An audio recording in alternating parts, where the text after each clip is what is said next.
Hello and welcome back to my channel. Thank you guys all for the love and support. Welcome to any of my new subscribers. For everyone that's been following me, thank you so much for all your support. I do know that it's been a while since I've actually done a video. Thank you all for your patience regarding that. There's been so many changes regarding my situation, just life in general, all positive, thankfully. And this is one of the videos to mention one of the very many positive things that have happened this past year. And so I'll be doing an update video shortly after uploading this video. But for starters, I just wanted to kind of just give like a little quick update of where our loved one's addiction is currently. And so, as many of you guys can probably already tell from the title, we actually passed his 2 years sobriety recently. And so he had did a drug test a couple months ago, and it came back negative, and that marked 2 years since our very first negative result that we received 2 years prior. So very, very positive, very thankful. It's been a long process, and but yeah, it's amazing because it's a lot. This is a huge achievement. Does it mean that the journey and the situation stops from here? Absolutely not. But to give credit where credit's due, just to have that positive, to show that there is that light at the end of the tunnel. There is hope for your loved ones out there. And so so I'm just gonna kind of just do a little recap of our situation, and then up to where it's currently, the process that it took to get to this point, dealing with the drug results, and celebrating the 2 year sobriety. So our loved one that has addiction is my children's father, my ex-husband. And so in 2015, he had left after I was about 6 weeks pregnant with our youngest, and he ended up leaving and didn't want to work on the marriage. He was done with everything. There was a lot of things that were leading up to that. Like he was being very withdrawn, a lot of emotional shut down from not only with myself but with our children as well. And he would always express that he was depressed. And so that was another huge thing that we were actually battling along with everything else. And so I did not know he was using drugs at the time. That following year, it was in February 2016, is when he had admitted that he actually was using drugs, which was his drug of choice was cocaine. And so that was basically a huge, not only like a huge eye opener, but that was a very pivotal moment in not only our situation, but dealing with our children and for myself. And so that was when I firmly felt like I didn't even feel like it was really me doing it, like putting like the line in the sand, saying like, okay, like this is not acceptable. And so leading up to that point too, there was a lot of situations where I just kept feeling like he just kept putting me in the corner. Yeah, so right after that was when all of this basically, I don't even know like the way to term it, where this, this became my life now, where all of a sudden now I'm going to Nar-Anon meetings. I started researching the heck out of not only dealing with alcohol, because that was what was leading up to the separation, is that he was drinking severely and I was not having it. And so that was one of his things why he was leaving, because he wanted to live the life the way he wanted to live it. And so was researching, like the effects of like what children having a loved one that has, especially a parent with alcoholism, but then also adding that to drugs, because I stayed away from it my entire life. It was something that I just didn't ever was around. I never felt the need to associate in those kind of circles, and so it was all completely new information for me. So I just felt like the responsible thing was just to research and to make sure that I was knowledgeable enough so that I could protect not only myself but my children as well. And so so I just started researching like the symptoms, like how is the person when they are under the influence, and being specific towards the different narcotics. So again, in my situation, his drug of choice was cocaine. And then how I also learned like how much that also affects if you're actually drinking alcohol in addition to it, and those certain like reactions with it, and the behavioral, the symptoms, and then researching, what is the type of person, not only while they're on it, but also if they're withdrawing from it, and then how long it stays in the system.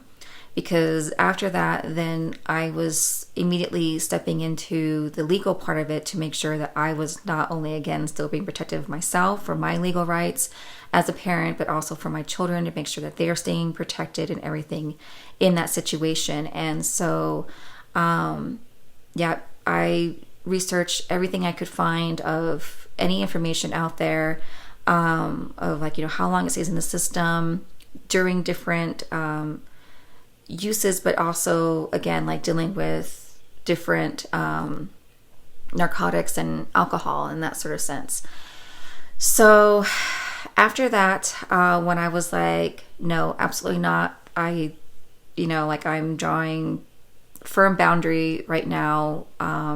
This is not going to be anything that I'm going to let my children be around or associated with. And so after that was when I was like, after I did the research and I found out the best kind of way of not only testing someone, but also like, because dealing with anyone that uses narcotics or any kind of drug, they're always going to try and find that loophole. Like they're always going to try and find like a way to like get around it.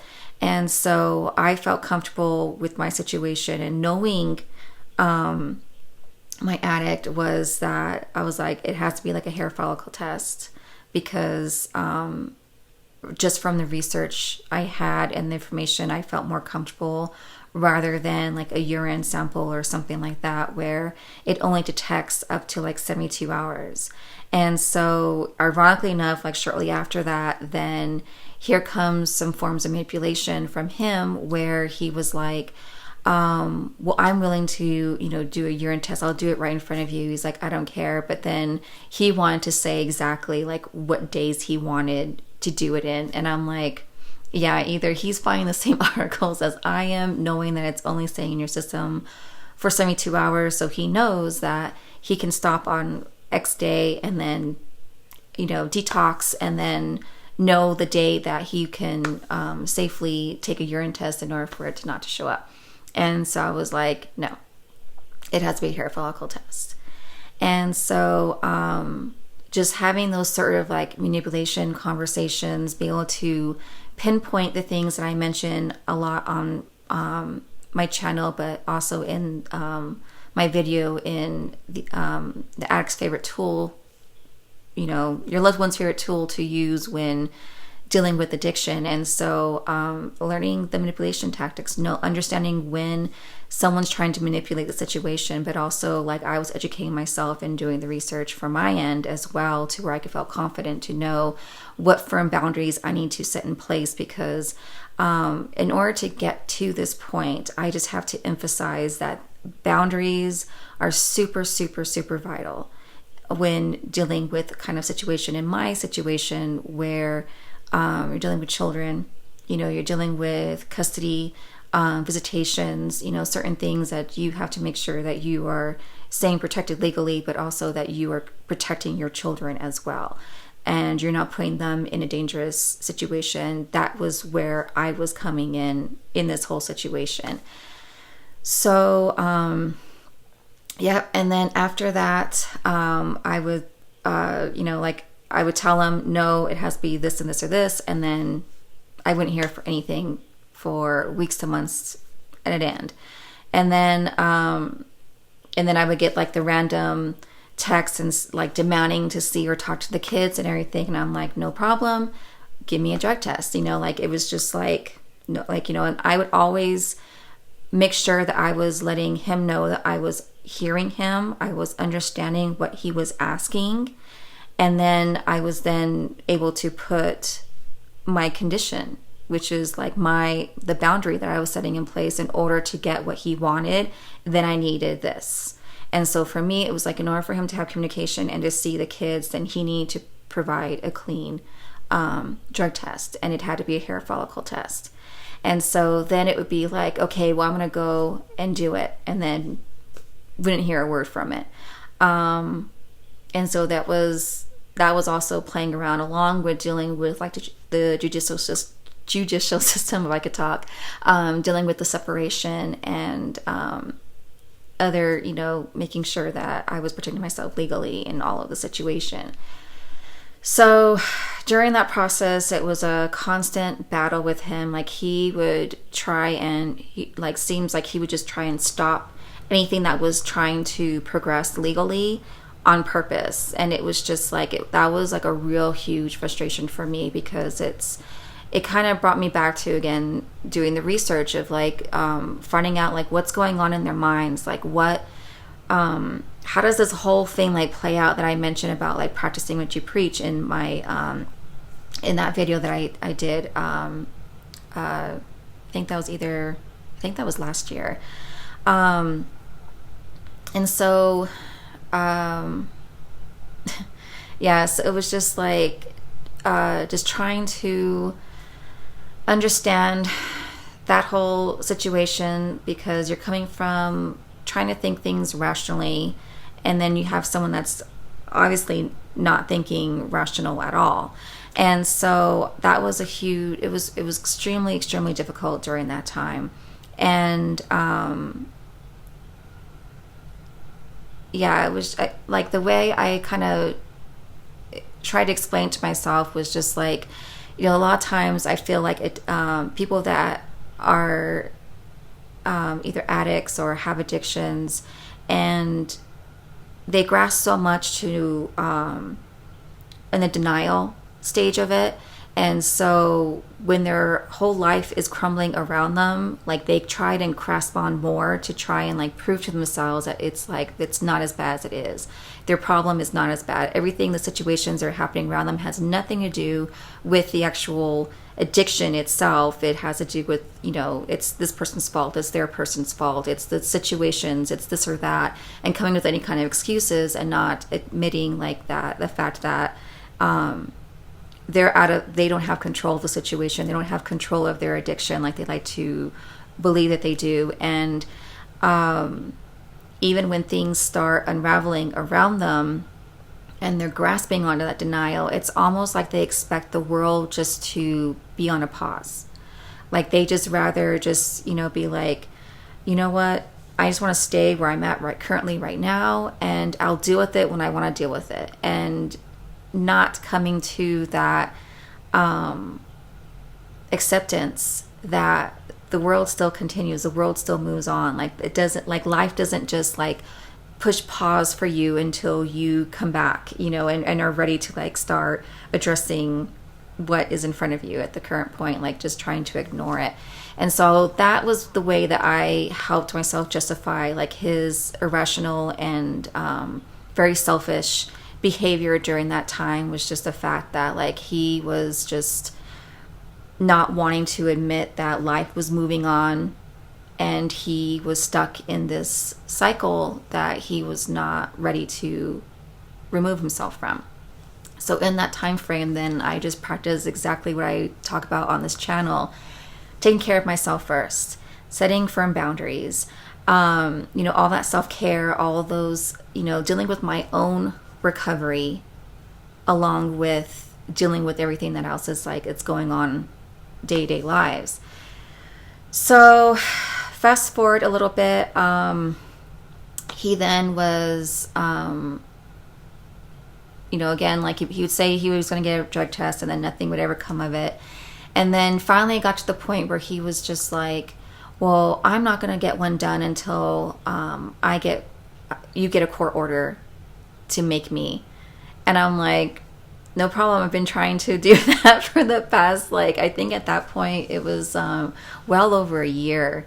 We were doing this little song and dance where it was like I was trying to move things forward through the court system.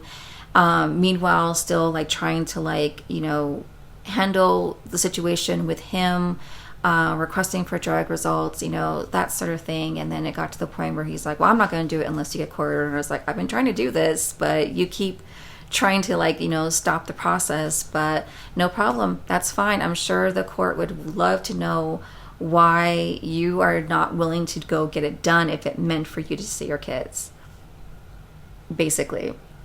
So now we're finally in the court system, going through the court process, and actually finally having hearings to deal with the whole situation. And that was a whole other dynamic in itself as well. So it was first, you have to present your case, because unfortunately nowadays there's tons of different people, situations, and unfortunately there's people out there that will say flat out, lie about situations just so that they can get the results that they're wanting. So unfortunately, due to those such kind of situations, even though you are in those actual situations where it's actually true, you're having to still present and prove your case, which is how the court system should work, right? And so it's just you present your case, they present theirs, and then the court has to decipher for what the next plan would be. And so he was ordered to not only get a drug test done, but he was ordered to get a psych evaluation due to his depression, due to all of the texts and emails dealing talking about suicide and his suicide. There was also a suicidal attempt during one of his visitations with the kids. It was this whole thing. And one thing that my therapist that I first started seeing back in, we were still living out of state, was when everything was happening, she was just make sure that you're writing a log down. Just write a date, everything that's happening, because when it starts coming down to where these sort of things need to be mentioned, you have exact dates, you have the details so that you're not going to be forgetting. And so I'm extremely thankful for that advice, because that information did come in handy, not only shortly later, but years after the fact. And so I just kept up with keeping logs and everything like that when dealing with anywhere from a phone conversation to a text message to emails. And that's basically where it kind of got down to, where a lot of my boundaries eventually, got to the point where I would tell him, just being on the phone with him, he would start getting erratic, start getting irrational, and it would start giving me anxiety. And I had to put the boundary where it was you know what? Any kind of conversations are going to be through text messages, and it's only dealing with the kids. And that's it. And then after that, even when he started abusing that and then start doing the same thing but through a text phrase of it, then it was okay, everything's going to be done through email. You have this number for an emergencies, but it needs to be strictly through the kids, and after that, everything's going to go through the lawyers. And so it was just having to set up these certain parameters to not only to protect myself, but also just to get some sort of try and get some more of civilness with the situation, and just showing that I'm not going to tolerate his erratic behavior. It's like you have to act civilly and rationally if you're going to want to have a conversation with me. If not, you can act crazy towards your lawyer and then have the lawyers like talk it out. But basically from there, and that was extremely helpful for just like my own sanity at the time, because it was just like, yeah, it was just like when you're, anyone that knows, like I mentioned, that I think that's the reason why that video is probably like one of the most popular videos on my channel is the manipulation videos, because it's just like, oh my gosh, it's crazy. And so yeah, and then after that, you know, you would think that things would start trying to like get back into some sort of I don't even like order, or just like progress or something.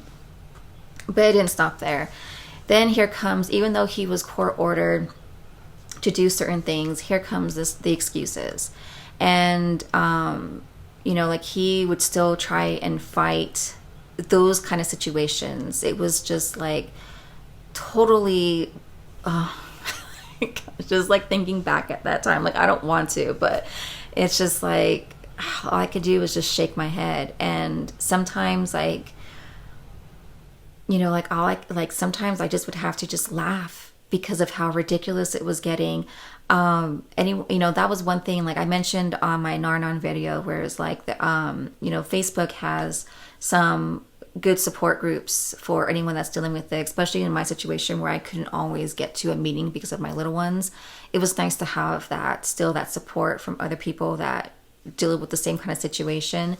And yeah, it's like they can write a book of all the, you know, like there's the inner joke where it's like you can write, lawyers, judges, family members, they can all come together and write like a book of all the excuses that their loved ones or people that they know that have an addiction, of why they can't do whatever, fill in the blank. But in this situation, it was dealing with like the drug tests. And I remember seeing an online thing about the hair follicle tests and how they knew of an addict that actually went in and shaved their entire cells before they had to go in and do the hair follicle test. And then their excuse, the reasoning was that they were a swimmer, and that's why they had to shave their entire body. It's just like how far people will go to avoid that step, that process. And something that my family and I, now that we are past that, we can look back and be like, you know what, that's actually a really important step for our situation, dealing with our addict, was that I really think that it took that to be able to visually see and be like, yeah, you have a problem, you know, like it coming in and showing positive. It's not only showing it to themselves, but it's showing, you know, proof around them. And they're trying to avoid that, like that addiction has such that grasp on them where they're not wanting to, because that's going to be part of the acceptance. That's part of the, like that denial that they can no longer grasp onto once that positive test. And even when that positive test finally comes, they will still come up with any excuses of why that test came back positive. And so it doesn't stop. It doesn't stop until that person finally comes to that acceptance and realizes, you know what, I can't get away with this. I can't run away from it. It's not going to go away. And they have to come out of that denial. And so, yeah, so it was, he went in and he shaved. That was one of his excuses. And then after that, then the court then ordered him to do toe or fingernails. And then he came back, and it was like the day after the date that he was supposed to get it done. Then he came in and was like trying to claim that the court wasn't specific on exactly what kind of nail he was supposed to do. So that's why he never went and did that type of form.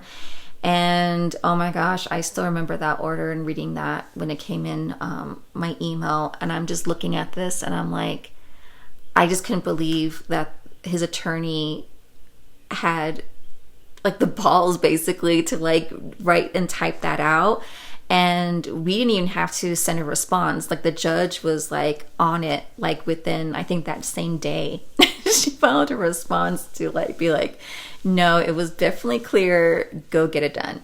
And so after that was then finally when he had no other excuses, because I think hopefully by that time his attorney finally was like, look, if you don't get this done, like you're going to be in a lot of trouble. Like you need to go get it done. And then it came, that was finally our first result, and it came back. Oh no, I'm sorry. After that, he went in and he had just recently cut all of his nails. It was his fingers and his toes. And so they had to then issue the lab where he went to go get the test done. They had to issue it back saying that they couldn't do it because there was not enough specimens, and they specifically put recently freshly clipped on there.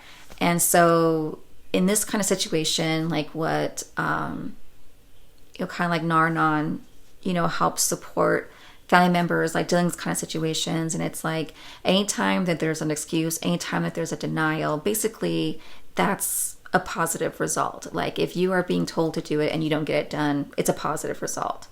And so to me, that was just more justification, knowing that I'm not crazy, that I have justification to be concerned of why I'm going through these kind of situations, why I'm having to jump through all these hoops to make sure that he's a safe of right of mind before dealing with, because we have kids. And so, yes, but it was just like a long process. And so after that, then, like he finally went in and finally got done, and then it came back positive and the results were extremely high. So then shortly after then, it was, he was then ordered to do another follow-up result. After that, we were still going through court proceedings, dealing with the marriage and other things, and going through marital settlements and getting the finalized divorce. And then got another result 6 months later, or at least it was it might have been 3 months. It was between 3 and 6 months later, and the results had like not even doubled, like almost like tripled. Like they didn't even like double. Like they went beyond then. It was like insane of how much his levels went up after that. And so during this process, like I was still staying highly educated with dealing with people in that mindset. And just from his behaviors and stuff, it was completely obvious that he was just, he was going, the darkest part of his addiction was around that time frame. And it was evident in his mannerism, his behavior. Like when I would send him like kid updates, about the kids, like every 2 weeks via email. And like sometimes I wouldn't even get a response like till like days, weeks later. And some of the ones that the majority of the ones I would around that time, like didn't make like any sense. Like it was just kind of like, like closed for shop. It was so, it was really disheartening to witness all of that and to go all through that.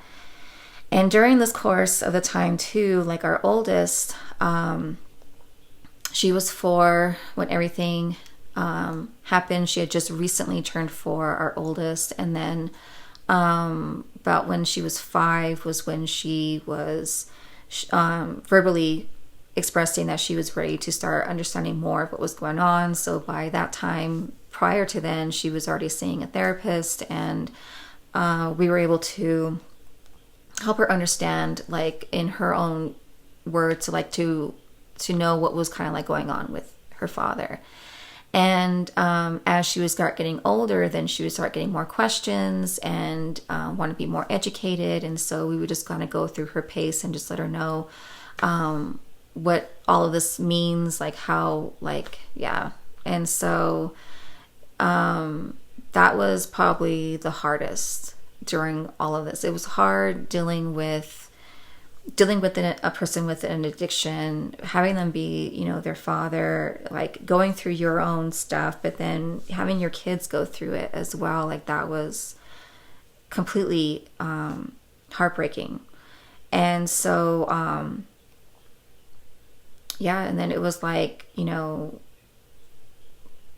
results were coming back and they were still being positive, and seeing that disappointment and that heartbreak with her, it was just like, at that point I was, yeah, I remember just I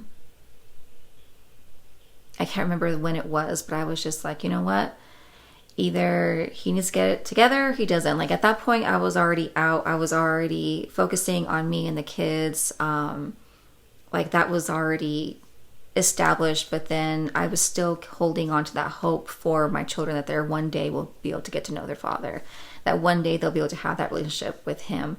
And seeing her disappointed and heartbroken and going through all of that, it was just like,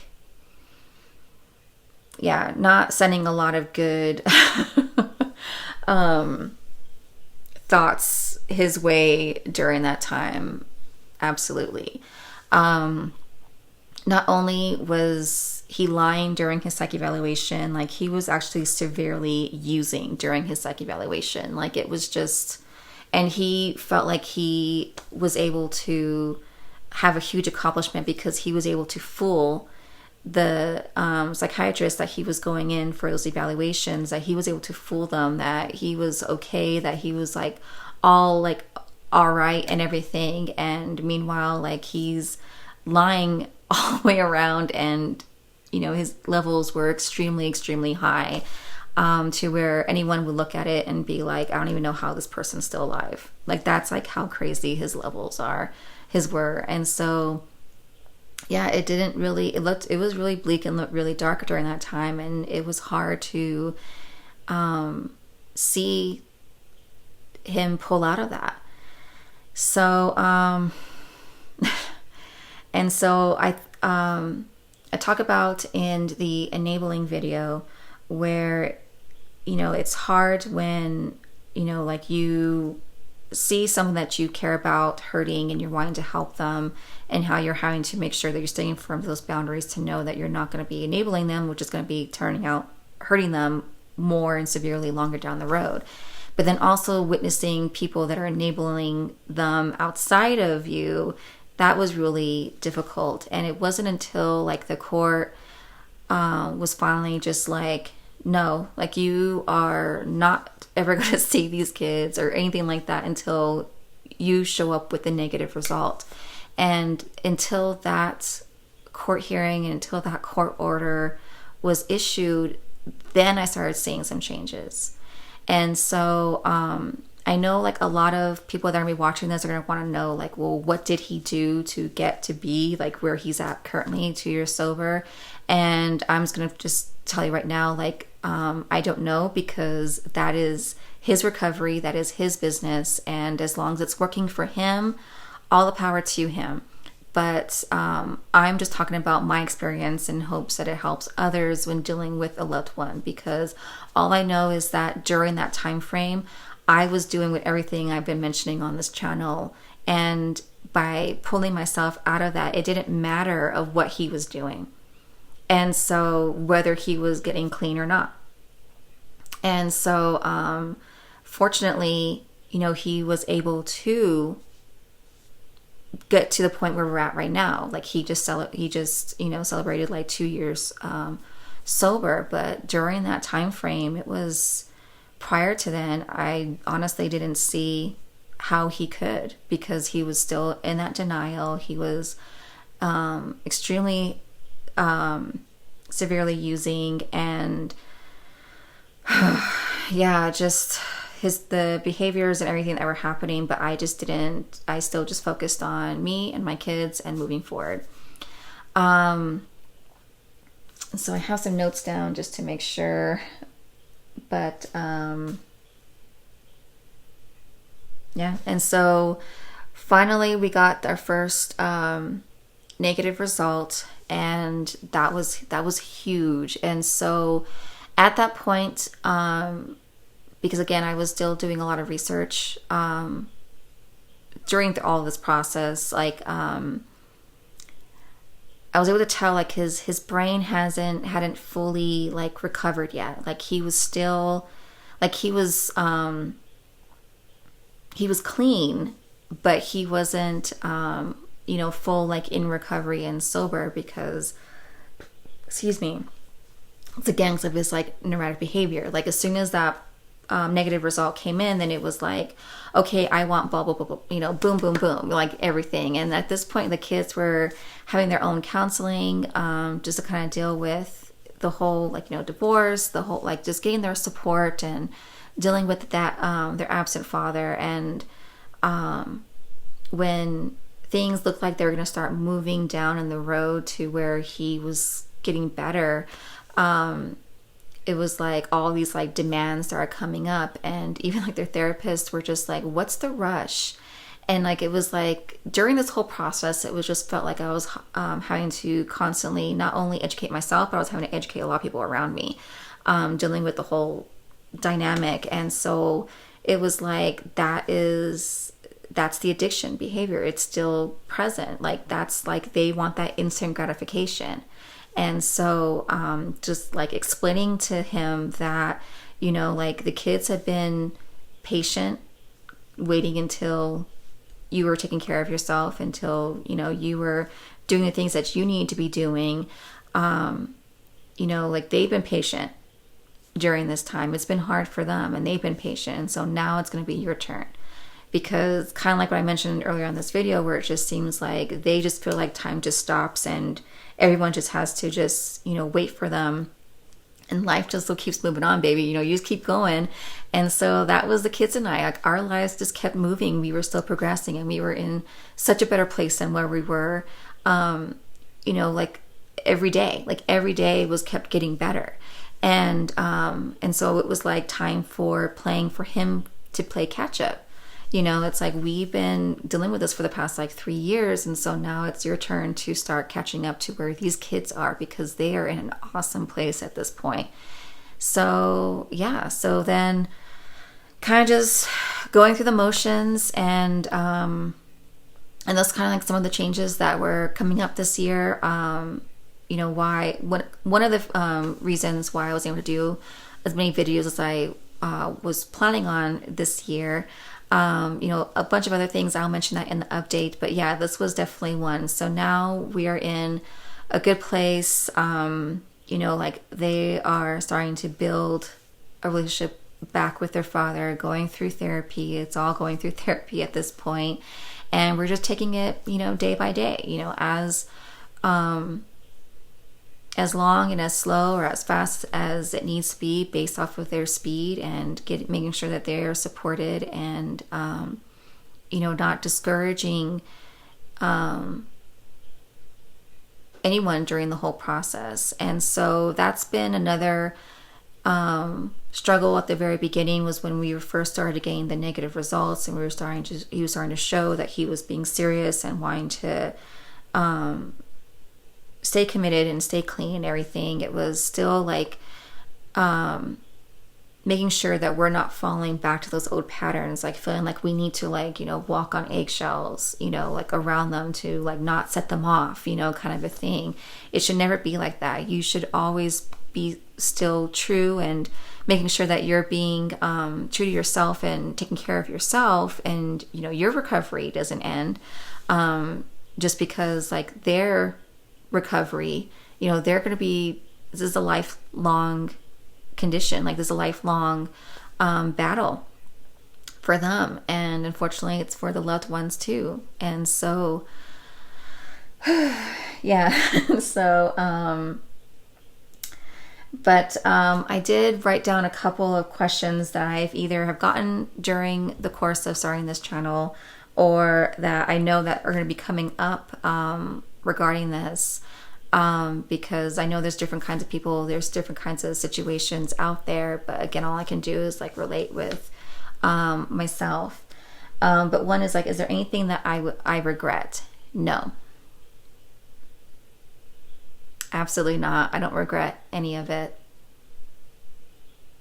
I stayed true. I took care of myself. I protected these kids, and that was my number one priority. And I don't take credit for his sobriety, for his recovery. That's on him.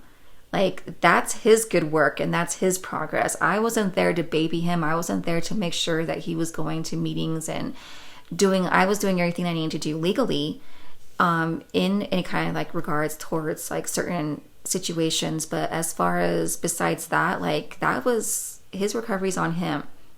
Maybe one day I can have him on this channel and he can like share a little bit, but we're still in the beginning process of just getting him and the kids' relationships like back on track and to start rebuilding those relationships. And but no, there's nothing I regret.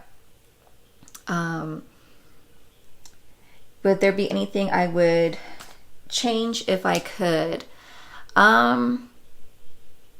I probably would say no off the bat, but with the but, if there was anything that I could change if I could, would be speeding up things with the court system. I would say that was probably my biggest frustration, where it just felt like we kept hitting walls because it was like, oh, okay, well, we'll kind of give you, we're a little understanding, and we're going to give you the time, patience to kind of do what you have to do. And then here comes the excuses and not getting the results done, not getting the tests done, not providing the documentation, like, certain things that were happening in when dealing with the court systems. I would say that would be the one thing that I wish I could change. At the beginning of it, when things started happening, I was like, because I'm a religious and spiritual person. And so when everything was happening at the beginning, I was like, everything happens for a reason. And when I was going through like the court and legal system, I was like, you know what, if I have to be the guinea pig in this situation to make sure that kids are being protective and these certain boundaries are not even only in place for the family members, but also like dealing with the court systems, like, fine, I'll be the guinea pig. So if I have to go through these hurdles, if I have to jump through more hoops to make sure that things are being taken care of and there's nothing being just kind of like pushed to the side or trying to be rushed through, then fine. I accepted that at the very beginning. But I would say, like, now where I'm at now, currently, if there was something I could change, I wish that things were more supportive on that end in regards to the court systems,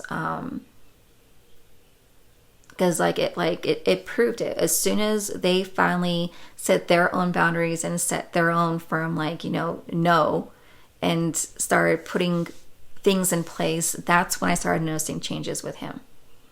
And so that would be my only thing that I wish I could change, was that those firm boundaries and those no's with the court system were kind of in place, a lot earlier on and not like years later into the whole process. But like I said, everything happens for a reason. So another would be, because like I get questions from people that either are significant others with a loved one that has addiction, whether they're just dating them, married, or what have you. I had a couple people that, where they don't have a family yet. They're supposed to be getting married, but then their loved one is still battling with addiction. And, again, I don't regret anything. If I never met him and we got married, I wouldn't have my children. And that to me is like to everything. But one thing that I know I could be completely honest with, I kind of mentioned in one of I did a Narnon little vlog video. I was not aware of his addiction at all. And I mentioned at the beginning of this video, was like, I wasn't aware of it until months after we had separated and he had left. And even during this whole process, like even with the court systems, like his start date, like when he said he started using, that changed almost every single court hearing. I would hear a different date, and it kept getting pushed more sooner than what he had originally told me. When he told me in February 2016 that he was using drugs, he told me that he didn't start until December after he had left the house. And then I started hearing November, I started hearing September, I even started hearing like August. And it just, again, after I started doing research and finding out like the symptoms and things, that a lot of other things started making more sense, and I was able to connect the dots in a lot of other situations and things with him. And so I believe this is something that he was hiding since day one with me. And so like he was never honest about that part of him. And so I know without a doubt that if I did know, then I would never have gotten in the situation at all. Our relationship would have ended a lot sooner than where it did end up. But again, I don't regret anything that did happen. It did happen. It did happen for a reason.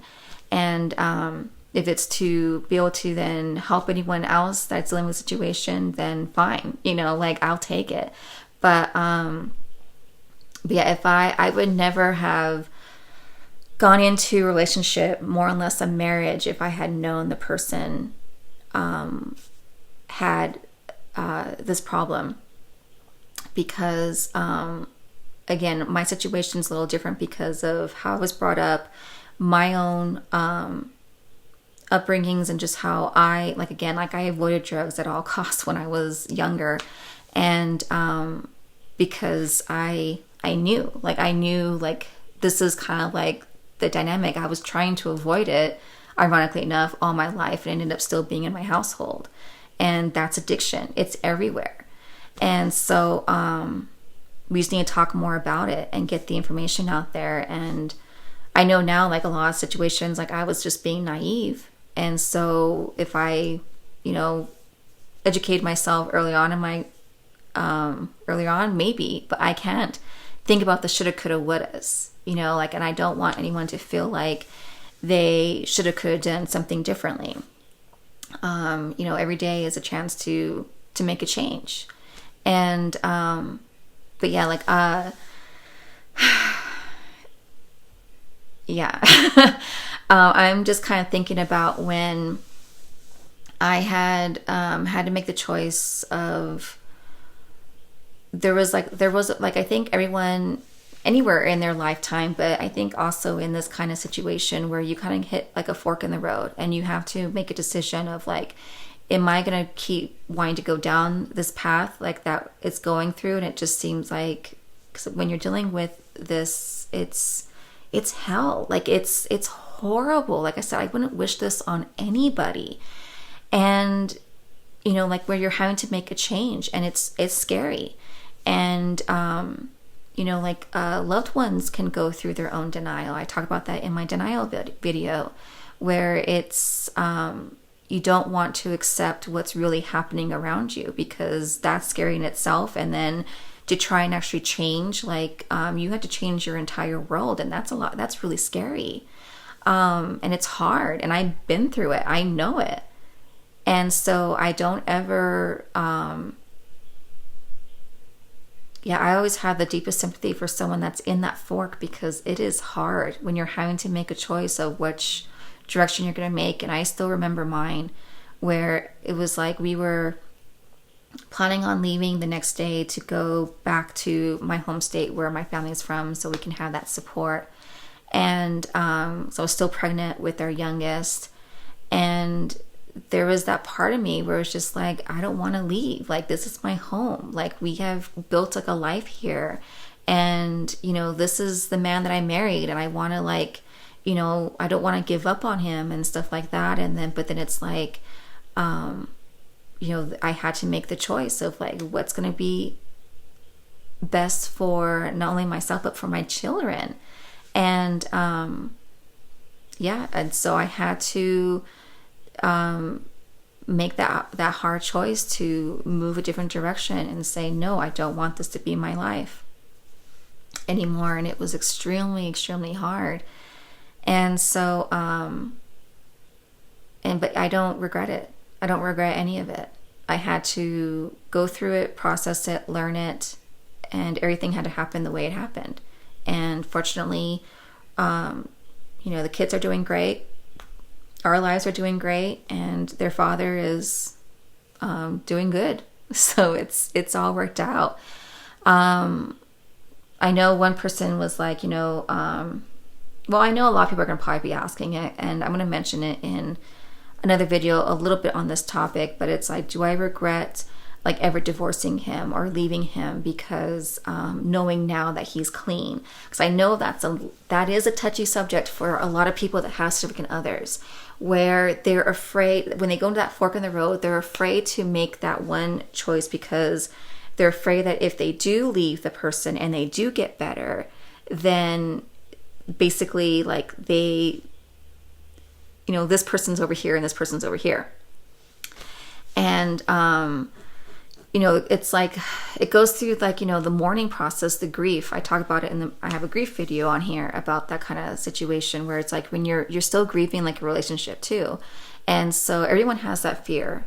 Going through this is like, if I divorce them and they end up getting better and then they get remarried and then they have, this other person has this great life that I was supposed to have with this person, and, this kind of thing. And this is like all conversations that people have.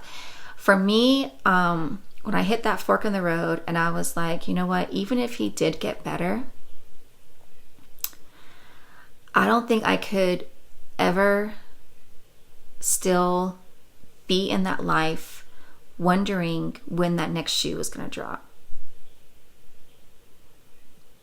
And that's just coming from me, because you hear of the stories of where the person's been sober 5 years, 10 years, 15 years, 20 years, 25 years, and they have a relapse. Relapse is part of this process as well. And so that is something that I'm still like, again, like I said, like, family members, we still are in recovery too, just as much as our loved ones. And so even though he is clean, something that my family, even my attorney, people all over were still reminding me, because I'm like, what if he ever relapses? They're like, not if, it's when. It's inevitable. And so that is that shoe that you don't ever know when it's going to drop. And I couldn't, because I was still in a state of control back then, where it was like I was trying to get in control of the situation, our lives, all of it. And I knew like that would be something that I would never be able to live through, just wondering, well, is he okay today? Is he not tomorrow? Like wondering all about that stuff. And that kind of goes back again to the recovery. So for anyone that's still with a loved one that, for a significant other that's still married or with them and everything, that's, like everyone would, like, I think if anyone's being honest, like they know, like that's still in the back of their mind. It's still in the back of the mind. Like I'm thankful that my kids are going to be able to start seeing their father and able to start building a relationship with them. That's all I ever wanted. But then there's still that, concern in the back of my head, like what if, when, that shoe drops, what happens then, and that's part of my recovery moving forward. So yeah, do I regret ever divorcing him knowing that he is clean and sober now? No. I've heard of stories, like where people like they separate, they get back together. That's awesome. That's not our situation. I have grown and moved on. I'm at a certain place where like that is a past chapter. Again, he's always going to be the kid's father. He's always going to be a part of their life. So henceforth, he's always going to be part of my life. But I'm hoping it is going to be as far as having that father relationship with my kids. And so, but besides that, no, I don't regret ever divorcing him. I don't regret ever, separating and our lives and everything. It was heartbreaking, obviously, during the time frame when we were together for like 12 years. But I wouldn't change any of it. And so I'm extremely, extremely happy right now. And so, yeah, and I just, that's all I hope for him too. And so if his choice is to, remarry and have more kids, that's again his life. That's his, that's going to be his journey. And, as long as he's happy and he's,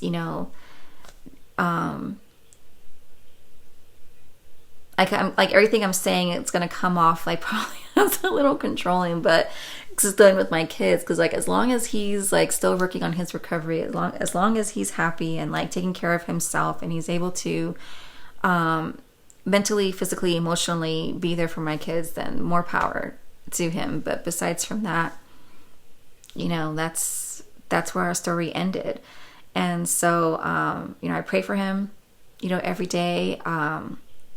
Again, I'm so grateful and thankful being at this point, because it was a long journey. And so just to kind of give that, hopefully that a hope for others out there, that there is light at the end of the tunnel.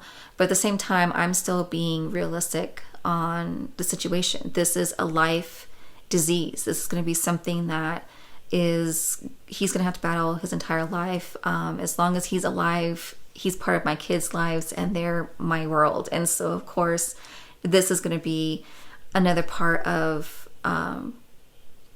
my life always going forward. But it's not going to be my entire life. It's part of it. And how big of a part I give it is all up to me, is how much I want to. And so that kind of gives a little update. But dealing with a lot of this stuff, a lot of other things that were going on, like what I talk about on this channel, like the things that I've done, and then I'm hoping to be including more moving forward, because now things are seeming to be finally settling a little bit, and so I can start coming back on and doing some more videos. I'm just it's so important. It's so important to have that support, not only dealing with other people that know and dealing with the situation that you're dealing with and having that type of relationship with them, but still building your other relationships outside of it, making sure that you're taking care of yourself, like mentally, physically, emotionally, eating healthy, drinking plenty of water, exercising, making sure that you have healthy relationships with your friends, your family, outside of it, setting up not only boundaries with your loved one that has addiction, but boundaries like with other people in your life. Like these tools that you learn in Nar-Anon and during this process can help you in so many other avenues in your life. And so again, I don't regret any of it. And so, but yeah, just, I hope the information is helping out there. I hope I was able to kind of answer maybe some of the questions you guys have. Of course, my information is down below, so if you guys need to reach out or want to send a comment, please feel free to do so. If you think that this might help anyone else, go ahead and feel free to share the video. With the more information that's out there, the more the support that we can get to other people, then the more that we can help people that have loved ones that have addiction work out a lot of this hard process. But you can do it. You just got to take it day by day. Know that you're doing your best. And you guys, I'm sending all my love. You guys take care.